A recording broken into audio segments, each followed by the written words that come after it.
Preet, and today we're going to see how to establish a communication between two microservices. And now, in order to do that, we come across few queuing services. So, queuing services is basically a kind of service which establishes the communication between two different components of software model. Softwares, it might be to components, to services, to applications, to softwares.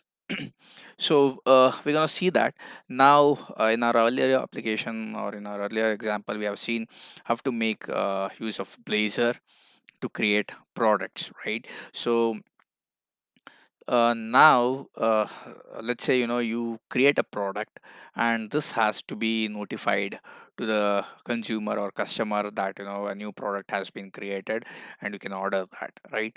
So we're gonna make use of AWS service, and we're gonna see how to establish uh, a communication between these two.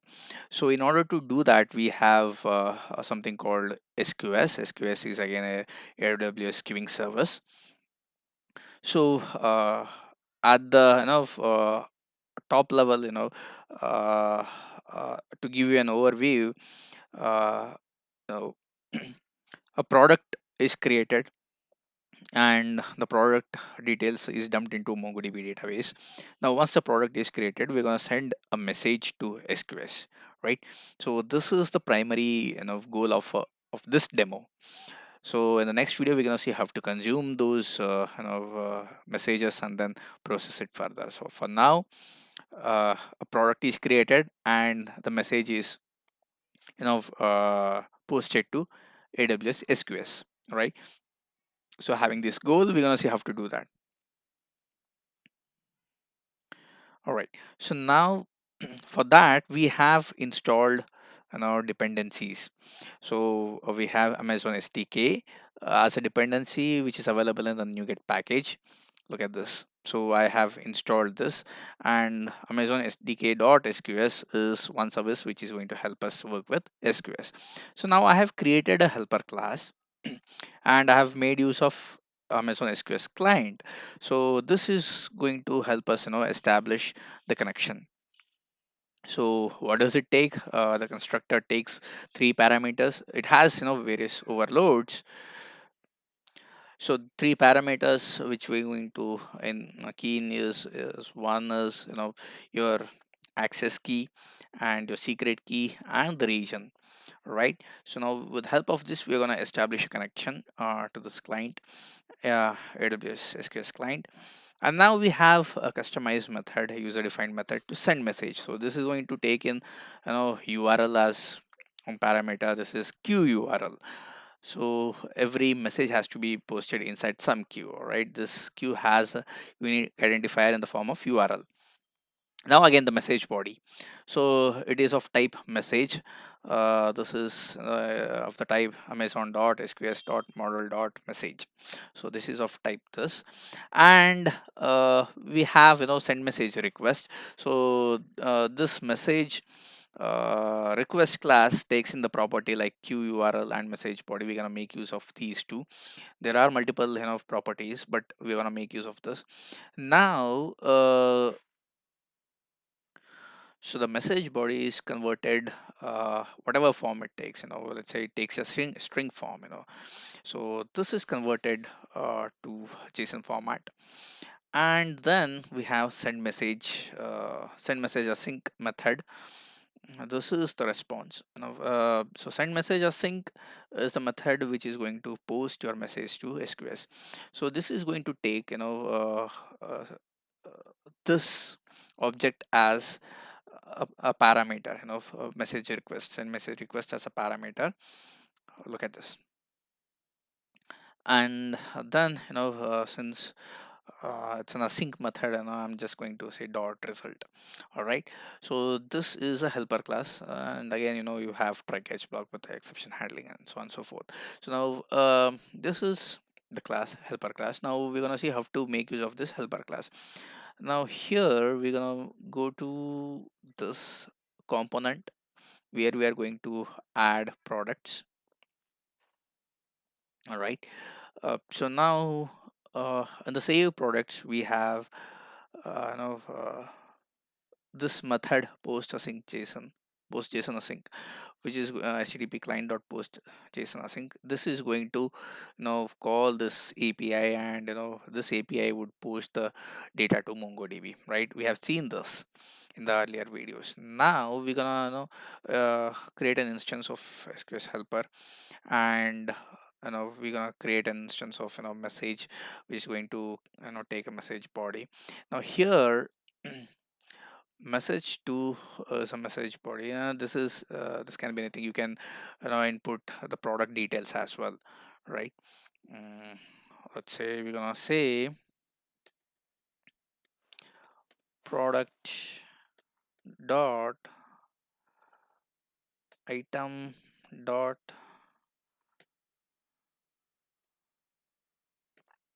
first dot to string, right?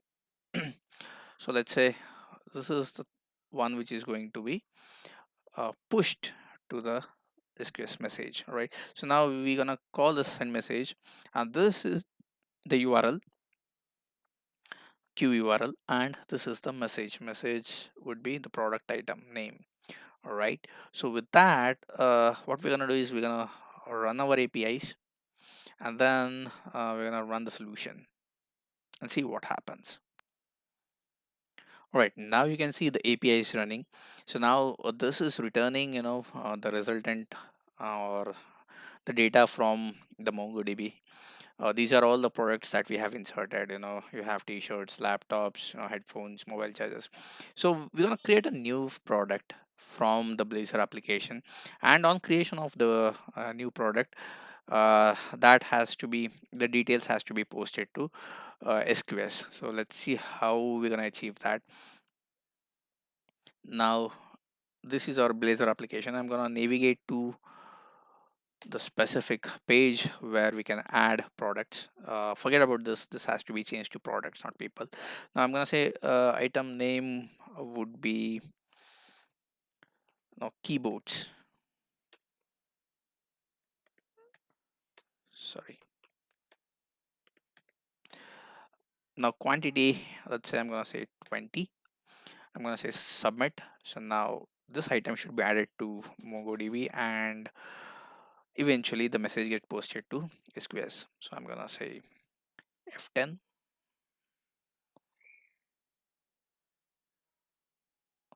This is my F10. Then F10 again, F10 again, F10 again, created the instance of SQS helper. Then this is the body. Let's see what body consists of.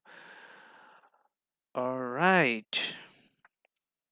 So what I'm gonna do is I'm gonna take one step, and I'm gonna remove this.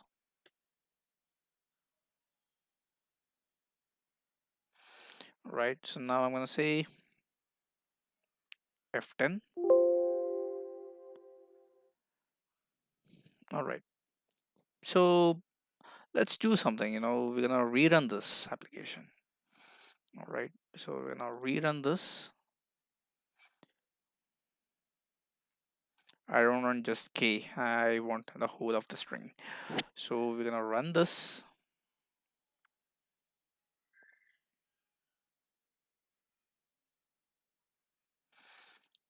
and we're gonna navigate to this particular page. Then I'm gonna say item name would be pen, right? So quantity would be 300.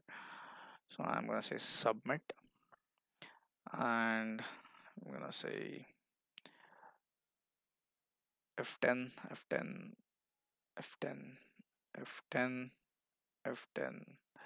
Now let's see what we have. We have pen. All right, so this pen should be inserted in the SQS. So this is the message.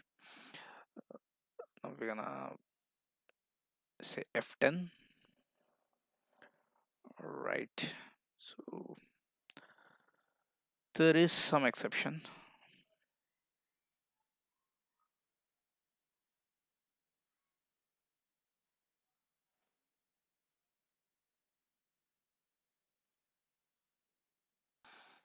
All right, so I got the exception. So the exception is because we are not able to connect to SQS. The reason being that is I'm going to stop the solution and I'm going to make some modifications. So I'm going to insert the product, sorry, the secret key and the access key, and then it should be working fine. Sorry.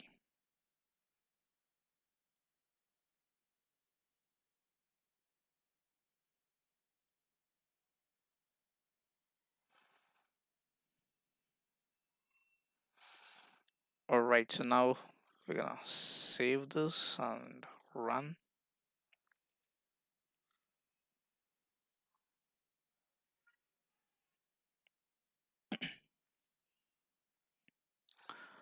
So we're gonna navigate to that specific page, and now we're gonna see.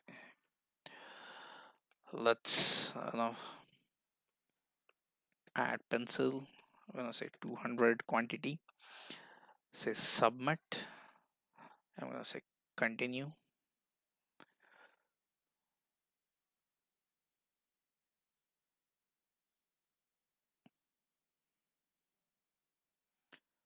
So let's see if this is posted in the AWS. I'm gonna say simple queue service.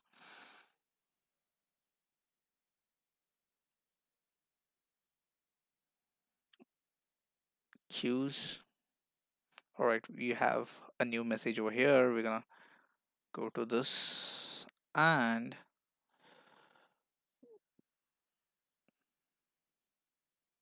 all right, we're gonna say send and receive message, and we're gonna say poll for message. All right,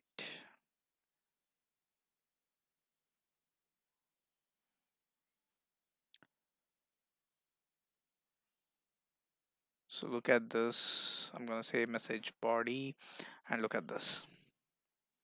All right, so this is our new message.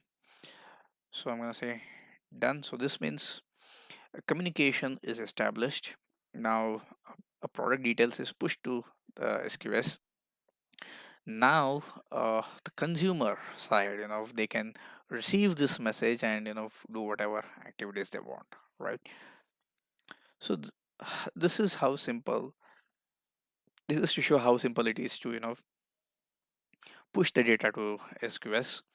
And SQS is a communication channel between your product service and consumer service. Now in the next part we're going to say how to consume this message and then process further, right? So thank you.